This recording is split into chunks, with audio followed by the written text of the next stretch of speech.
একাদশ ও দ্বাদশ শ্রেণীর সিলেবাসে বিশেষ পরিবর্তন। যারা এখন বর্তমান মাধ্যমিক দিয়েছো, এবার একাদশ শ্রেণীতে ভর্তি হবে, তাদের জন্য সেমিস্টার সিস্টেম চালু হচ্ছে। তো দেখো, কিছু নির্দেশিকা দেওয়া হয়েছে কীভাবে পরীক্ষা হবে, সমস্ত কিছু নাম্বার বিভাজন, আরও তোমাদের বিস্তারিত সিলেবাস কী কী আছে সমস্তটাই এই ভিডিওতে আলোচনা করা হবে।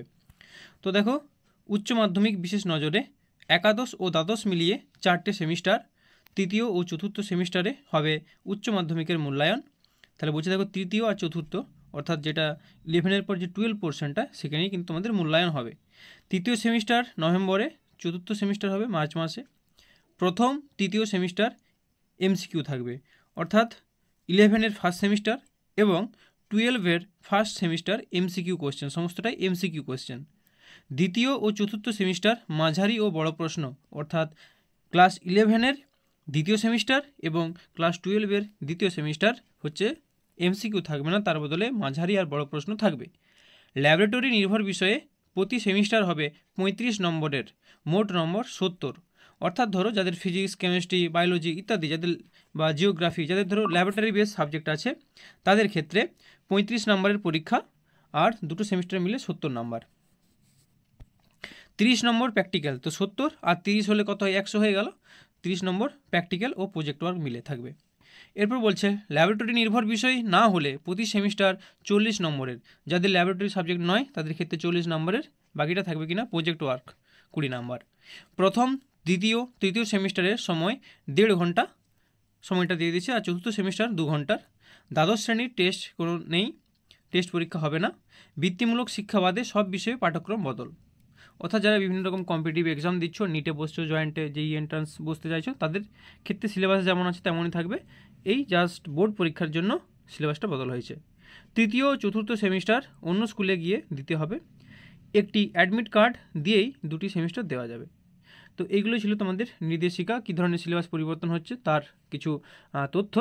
তো অনেকেই এই ঘটনাটা বা সিলেবাসটা জেনে গেছো, যারা আমার চ্যানেলে আছো এখনও পাওনি কী কী সিলেবাস নতুন তৈরি হয়েছে, তো তাদের জন্য ভিডিওটা করা হচ্ছে। তো তোমাদের এবার বিস্তারিত সিলেবাসটা একটু দেখিয়ে দিচ্ছি। বিশেষ করে আমাদের এই চ্যানেলে ফিজিক্স বা ম্যাথ নিয়ে পড়ানো হয়, তো আমি ফিজিক্সের তোমাদের সিলেবাসটা একটু দেখিয়ে দিচ্ছি। বাকিগুলো তোমরা আমাদের টেলিগ্রাম চ্যানেলে বা আমাদের যে হোয়াটসঅ্যাপ চ্যানেল বা হোয়াটসঅ্যাপ গ্রুপ আছে, সেখান থেকে কিন্তু তোমরা পেয়ে যাবে। তো দেখো, তোমরা সিলেবাসটা দেখতে পাচ্ছ, West Bengal council of higher secondary এডুকেশনের syllabus for classes 11 and 12 subject physics. তো আমি এই লেখাগুলোই যাচ্ছি না, একবার তোমাদের সিলেবাসে নিয়ে যাচ্ছি।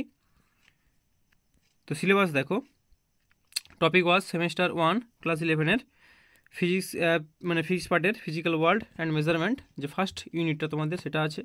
কাইনেমেটিক্স আছে, তারপরে unit 3 laws of motion, unit 4 work, energy and power, unit 5 motion of system of particles and rigid body. এই তোমাদের কিন্তু 5টা ইউনিট, ঠিক আছে। এই 5টা ইউনিট ওরা যারা বিশেষ করে তারা সায়েন্স নিয়ে পড়ো, সবাই অলরেডি কিন্তু টিউশন শুরু করে দিয়েছো। এবার টিউশন শুরু করে দিয়েছো, তোমাদের দেখো যেগুলো আগের সিলেবাস ছিল, আগের সিলেবাসের বই, সেখান থেকে কিন্তু সমস্ত শিক্ষকেরা পড়াচ্ছিলেন, ঠিক আছে।